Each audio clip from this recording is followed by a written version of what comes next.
This is day 5 of our 30-day diabetes diet and lifestyle plan. If this is the first video you're watching, I strongly recommend going back to day 1 and following the series step by step. This is not a set of random tips. This is therapy, carefully designed to guide you toward remission. Today's meals will focus on high-protein, healthy fat dishes. And in today's bonus block, I will tell you about vitamin B12, a deficiency that is very common among people with diabetes and can worsen fatigue and neuropathy. Before breakfast, I strongly recommend drinking a glass of water. It helps you feel satisfied sooner and lowers the chance of overeating. Then, start with a light salad of cucumber and herbs. The fiber and micronutrients will slow down glucose absorption.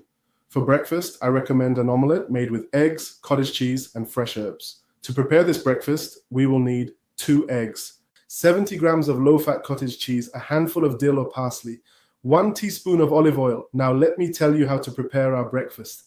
Whisk the eggs, add cottage cheese and herbs, and pour into a lightly oiled skillet. Cook for 4 to 5 minutes until done. Nutrients per portion, 280 kilocalories, 26 grams of protein, 18 grams of fat, 5 grams saturated, 5 grams of carbohydrates, 2 grams fiber, less than 1 gram sugars. Now let me tell you about a typical mistake many people with diabetes make. They often choose semolina porridge or white bread with jam. That is 50 to 60 grams of carbohydrates, equal to 10 to 12 teaspoons of sugar. A sharp glucose spike is guaranteed. Let me explain what happens when you eat an omelette with cottage cheese, protein, and fat slow digestion. The pancreas gets a break, blood sugar remains stable, and energy lasts for hours. Let me tell you about a study in 2015, Diabetes Care published a study showing that protein-rich breakfast lowered post-meal blood sugar by 30 to 35%. In real life, it looked like this. A Mexican study of 200 women with diabetes showed that replacing carbohydrate breakfasts with protein-rich breakfasts reduced hemoglobin A1C by 0.5% in just 3 months. Micro conclusion from our breakfast. An omelette with cottage cheese and herbs is a breakfast that prevents morning sugar spikes. If you do not have cottage cheese, replace it with plain unsweetened yogurt or low-fat soft cheese. Lunch. Turkey stewed with zucchini and spinach. Before lunch, I strongly recommend drinking a glass of water. Then, eat a salad of cabbage and cucumber. The fiber slows glucose absorption. For lunch, I recommend turkey fillet stewed with zucchini and spinach. To prepare this lunch, we will need 200 grams of turkey fillet, 100 grams of zucchini, 50 grams of fresh spinach, 1 tablespoon of olive oil, spices to taste. Now let me tell you how to prepare our lunch. Cut the turkey into pieces, sear lightly in olive oil, then add zucchini and spinach. Cover and stew for 15 to 20 minutes.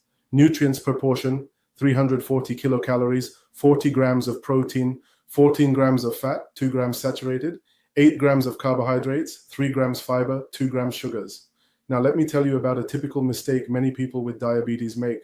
For lunch, they often eat mashed potatoes with a cutlet. That is 60 to 70 grams of carbohydrates, equal to 12 to 14 teaspoons of sugar. Let me explain what happens when you eat turkey with zucchini and spinach. Protein and fiber create steady satiety, preventing sugar spikes. The liver is not overloaded and your blood vessels are protected from inflammation. Let me tell you about a study in which, in 2018, Nutrition and Metabolism showed that adding spinach to the diet reduced oxidative stress in people with diabetes. In real life, it looked like this. In Japan, a study of 1,200 adults found that those who ate more green vegetables had a 20% lower risk of cardiovascular complications. Micro conclusion from our lunch: turkey with zucchini and spinach is a lunch that protects your heart and liver.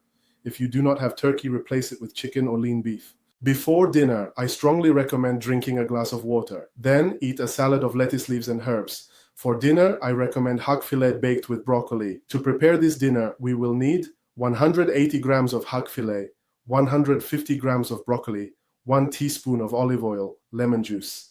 Now let me tell you how to prepare our dinner. Brush the hog fillet with oil.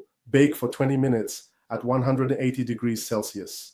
Prepare broccoli by steaming or roasting it alongside.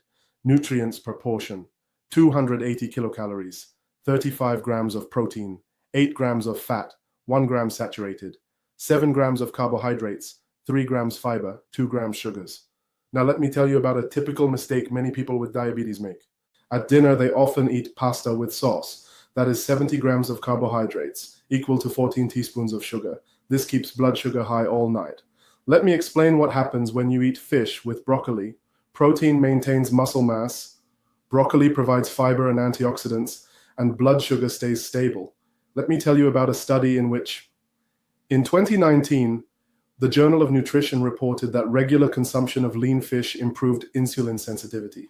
In real life, it looked like this. In Norway, people who ate fish at least 3 times per week had a 22% lower risk of diabetes progression after 5 years. Micro conclusion from our dinner. Baked hake with broccoli is a dinner that ensures a calm night without sugar spikes. If you do not have hake, replace it with pollock or cod. Physical activity. Today, once again, include cardio, walking or cycling, whichever is more available and safe for you. At least 60 minutes in the morning and 60 minutes in the evening. In today's bonus block, I will tell you about vitamin B12. In 2018, the Journal of Clinical Endocrinology and Metabolism showed that 30% of patients with diabetes who were taking metformin had low vitamin B12 levels. In 2021, a meta-analysis in Nutrients confirmed that supplementation with 500 to 1,000 micrograms of vitamin B12 per day restored deficiency and improved nerve function. You can safely get vitamin B12 from fish, meat, and eggs. Supplements should always be taken under medical supervision. Conclusion. This was day 5 of our 30-day journey. We started each meal with water and salad, prepared 3 balanced dishes, and learned about vitamin B12. Do not stop now. Watch all episodes of this series. If you joined late, go back to day 1 and follow in order. And most importantly, share this video with a friend or family member who has diabetes or prediabetes. For them, this knowledge could mean preventing neuropathy, blindness, or stroke. Tomorrow will bring a new day, a new menu, and another essential insight. Subscribe and stay with us.